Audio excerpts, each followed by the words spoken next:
Hello दोस्तों, जियो गुरुजी classes में आपका स्वागत है। मैं रोहित शर्मा। सब्जेक्ट अपना ज्योग्राफी। देखिए लेसन नंबर 3 हमारा चल रहा है जिसका नाम है भू संसाधन तथा कृषि। देखिए हम पढ़ रहे हैं अनाज के बारे में, और अनाज जैसे कि आप जानते ही हैं हमारे भारत देश के अंदर अनाज को 6 भागों में विभाजित किया गया, जिसके अंदर हमने 5 बिंदुओं का अध्ययन अब तक कर लिया है। छठा बिंदु जो है वो अन्य फसलों से संबंधित है। अन्य फसल के अंदर 3 बिंदु सामने लिखे हुए हैं, गन्ना, चाय और कॉफी। पिछले वीडियो में हमने गन्ने से संबंधित अन्य फसलों का अध्ययन कर लिया है। गन्ना हमारा कंप्लीट है। अगर आप पढ़ना चाहे तो पिछले वीडियो में जाकर आप देख सकते हैं। आज का जो बिंदु है वो है चाय से संबंधित। देखिए चाय के बारे में तो आप सब जानते ही हैं। चाय एक पेय पदार्थ है और हर घर के अंदर इसको पी जाती है। देखिए चाय एक रोपण कृषि है, पेय पदार्थ है। और आपको मैं बता दूं चाय 2 तरह की होती है, एक काली चाय होती है और एक हरी चाय होती है। ठीक है, इसके बारे में अध्ययन करेंगे हम। लेकिन सबसे पहले तो टॉपिक डाल लेंगे चाय का, और सबसे पहली लाइन जो आपको लिखनी है, चाय एक रोपण कृषि है। क्यों है वो भी सुन लीजिए। चाय को रोप रोप कर, मतलब उसकी जो पौध होती है, जैसे गन्ने की फसल को देखा होगा आपने, जैसे कि चावल की फसल को देखा होगा, वो भी एक रोपण कृषि के अंतर्गत आता है, जिसके अंदर एक छोटे से भाग के अंदर फसल को पैदा कर ली जाती है, फिर उसमें से एक एक पौध निकाल कर जमीन में रोपा जाता है। तो चाय भी एक ऐसी ही फसल है, इसलिए इस फसल को हम कहते हैं रोपण कृषि। ठीक है, लिखेंगे चाय एक रोपण कृषि है। अब एग्जाम में कई बार पूछ लिया जाता है कि रोपण कृषि किसे कहते हैं, तो मैंने अभी बता दिया आपको कि रोपण कृषि एक ऐसी कृषि होती है जिसमें पौधों को जमीन में रोप रोप कर उगाया जाता है। ठीक है, और अगर आपसे उदाहरण पूछ लिया जाए कि भाई रोपण कृषि का एक उदाहरण बताइए, तो चाय एक अच्छा उदाहरण। ठीक है, अच्छा आगे लिखेंगे जो एक पेय पदार्थ है, मतलब पीने में उपयोग आने वाला ये पदार्थ है। ठीक है, बात करते हैं चाय की विशेषताओं की। तो चाय 2 तरह की होती है, काली चाय और हरी चाय। ठीक है, आपने देखा होगा मार्केट में काली चाय नॉर्मल हर घर में पीता है व्यक्ति। हरी चाय जिसे हम ग्रीन टी के नाम से जानते हैं, जिसमें पत्ते आते हैं। ठीक है, तो काली चाय की जो पत्तियां होती है वो किण्वित विधि होती है। किण्वित एक विधि होती है जिसके माध्यम से उसको बनाई जाती है, और हरी चाय जो होती है वो अकिण्वित विधि होती है। मैं आपको समझाऊंगा किण्वित और अकिण्वित विधि किसे कहते हैं। पहले इस लाइन को पूरा कर लेते हैं। ठीक है, लिखेंगे क्या, इस लाइन को पूरा करेंगे कैसे। काली चाय की पत्तियां किण्वित होती है, काली चाय की पत्तियां किण्वित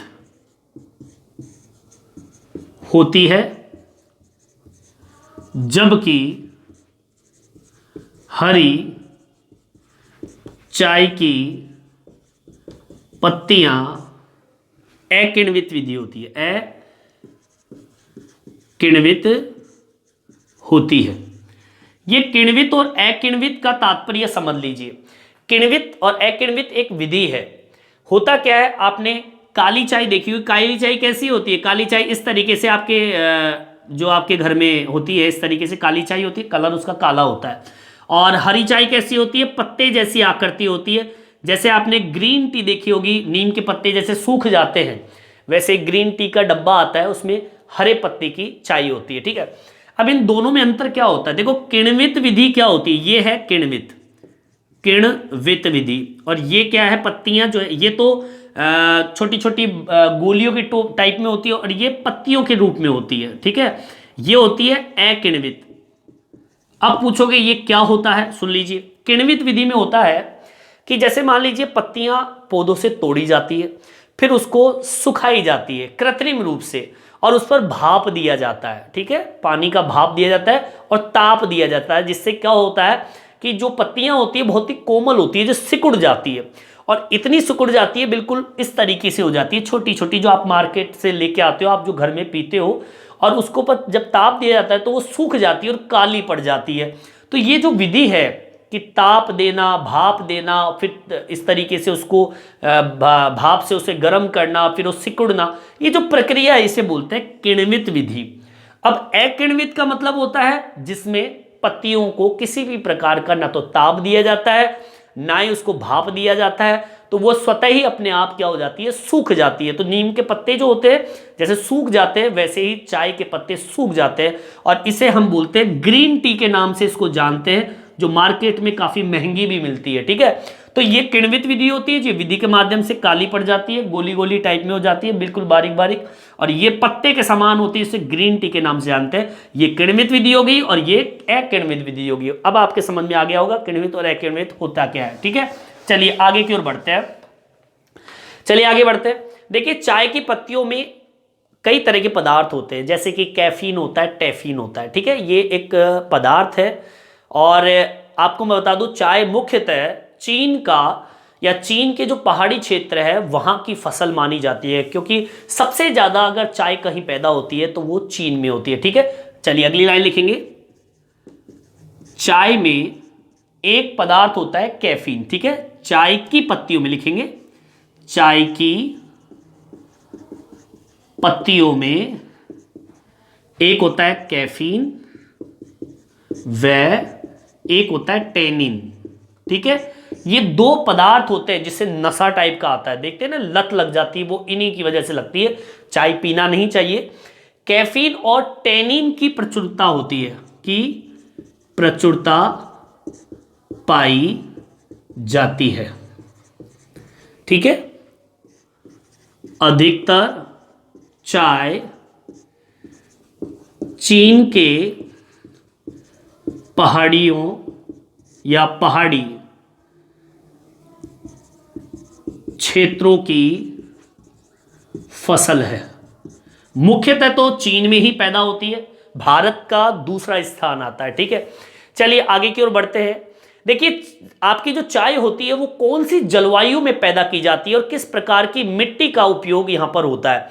तो आपको मैं बता दूं, ये जो फसल है इसको जलवायु है उष्ण आर्द्र और उपोष्ण आर्द्र कटिबंधीय जलवायु में, और वो भी कौन सी मिट्टी, अपवाह वाली मिट्टी, मतलब जो नदी के द्वारा बहाकर लाई गई मिट्टी होती है उसे बोलते हैं अपवाह वाली मिट्टी, वहां पर इसको बोया जाता है। ठीक है, तो उष्ण और उपोष्ण आर्द्र क्यों कहूंगा, क्योंकि उष्ण आर्द्र का मतलब हो गया ताप भी है और आर्द्रता भी है, मतलब पानी की आवश्यकता भी पड़ती है और ताप की भी आवश्यकता पड़ती है। तो उष्ण आर्द्र और उपोष्ण आर्द्र कटिबंधीय जलवायु में इसको बोया जाता है, और अच्छे अपवाह वाली मिट्टी में इसको बोया जाता है। ठीक है, लिखेंगे यह फसल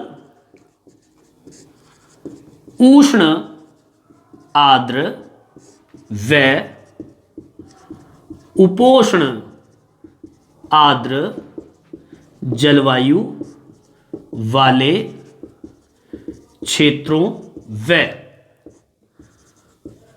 अपवाह वाली मृदा में इसे बोया जाता है। अपवाह का मतलब समझ में आ रहा है ना, अपवाह मृदा मतलब नदियों के द्वारा जो मिट्टी लाई जाती है उस मिट्टी के अंदर इस फसल को बोया जाता है। ठीक है, चलिए आगे की ओर बढ़ते हैं। देखिए अब बात करते हैं चाय की स्थिति भारत के अंदर। देखिए भारत में चाय की खेती 1840 में असम की ब्रह्मपुत्र घाटी में प्रारंभ किया गया था, ये मुख्य बिंदु है। ठीक है, और आज भी ये जो जगह है वो चाय उत्पादक वाले क्षेत्र के अंदर सबसे आगे। भारत में सबसे ज्यादा चाय कहां पैदा होती है, असम में, और असम में भी ब्रह्मपुत्र घाटी के अंदर। ठीक है, तो भारत के अंदर चाय की खेती कब प्रारंभ की गई थी, 1840 में। ठीक है, मुख्य बिंदु मैं मोस्ट डाल रहा हूं इस जगह। ठीक है, लिखेंगे भारत में चाय की फसल 1840 में असम की ब्रह्मपुत्र घाटियों में प्रारंभ की। ठीक है, ये मुख्य बिंदु न्यू टाइप का क्वेश्चन भी है, और आज भी देश का प्रमुख उत्पादक क्षेत्र भी माना जाता है। ठीक है, लिख दीजिए इसको भी, जो आज भी देश का प्रमुख उत्पादक क्षेत्र माना जाता है। अगर आपसे एग्जाम में क्वेश्चन पूछ लिया जाए कि चाय का प्रमुख उत्पादक राज्य कौन सा है, पहले नंबर का वो है असम। फिर उसके बाद में पश्चिम बंगाल भी है, तमिलनाडु में भी आपकी चाय की फसल पैदा की जाती है। ठीक है, देखिए भारत जो है वो चाय का अग्रणीय उत्पादक देश है, लेकिन विश्व का लगभग 21.22% चाय उत्पादित करता है। लेकिन चीन के बाद में दूसरा स्थान आता है निर्यातक के अंदर। सबसे ज्यादा अगर चाय उत्पादित होता है तो वो चीन में होता है, ठीक है। पर हम अग्रणीय उत्पादक देशों में इसका नाम लिखेंगे, भारत का लिखेंगे क्या, भारत चाय का अग्रणीय उत्पादक देश है, ठीक है। भारत चाय का अग्रणीय उत्पादक देश है। अब आपसे एग्जाम में पूछ लिया जाए भाई विश्व का कितना प्रतिशत चाय उत्पादित करता है भारत, मोस्ट लगा लीजिए 21.22%, ठीक है। जो विश्व का 21.22% चाय का उत्पादन करता है, ठीक है। ये दो आपके इंपॉर्टेंट टॉपिक है, और एक टॉपिक ये भी है कि चाय के अंदर किस प्रकार का पदार्थ है, कैफीन और टैनिन नाम का पदार्थ यहां पर पाया जाता है, ठीक है। एग्जाम में आपसे किण्वित और अकिण्वित विधि भी पूछ सकता है, तो मैंने आपको बता दिया किण्वित और अकिण्वित क्या होती है, ठीक है। यहां तक आपके समझ में आ गया होगा। और भी चाय के बारे में मैं आपको बताऊंगा, चाय की स्थिति भारत के अंदर किन राज्यों में कैसी स्थिति उसके बारे में बात करेंगे। यहां तक आपके समझ में आ गया होगा, यहां तक आप उतार लीजिए। देखिए आगे की ओर बढ़ते हैं, मैं बात करता हूं अंतर्राष्ट्रीय बाजार की। देखिए अंतर्राष्ट्रीय बाजार में भारत की स्थिति क्या है चाय के मामले में। देखिए अंतर्राष्ट्रीय बाजार में भारतीय चाय की जो भाग कहें या भारतीय चाय की स्थिति जो है वो घटी है चीन की तुलना में। चाय निर्यात देश में भारत जो है वो चीन के बाद में दूसरा स्थान रखता है, ठीक है। तो अंतर्राष्ट्रीय बाजार की अगर हम बात करें तो चीन के बाद में अगर कोई निर्यात के अंदर अगर चाय में आता है तो वो भारत का आता है, ठीक है। इसको भी आप मेंशन कर दीजिए, लिखेंगे क्या, अंतर्राष्ट्रीय बाजार में भारतीय चाय का भाग घटा है, ठीक है। फिर लिखेंगे चाय निर्यातक में भारत चीन के बाद दूसरे स्थान पर आता है, ठीक है। अब आपसे क्वेश्चन कर लिया जाए कि चाय के अंदर सबसे प्रथम स्थान किसका है, तो चीन का है, दूसरा स्थान किसका है, भारत का है, ठीक है। अब हम बात करते हैं भारत के अंदर राज्यों की स्थिति कि चाय के मामले में सबसे पहले नंबर पे कौन आता है, मैंने बता दिया आपको, असम आता है। देखिए असम के कुल बोए गए क्षेत्र का लगभग 53.2% भाग पर चाय की खेती होती है। मतलब जो असम के अंदर जो जमीन है उस जमीन का 100% भाग है, मान लीजिए खेती का, उस खेती वाले भाग के अंदर 53.2% भाग पर तो चाय, मतलब आधे से ज्यादा जमीन जो है असम की वो चाय उत्पादन के अंदर है। बाकी जो जमीन पर जैसे कि चावल है या फिर कोई अन्य फसल उगाई जाती है, ठीक है, मेंशन कर देंगे क्या, देखिए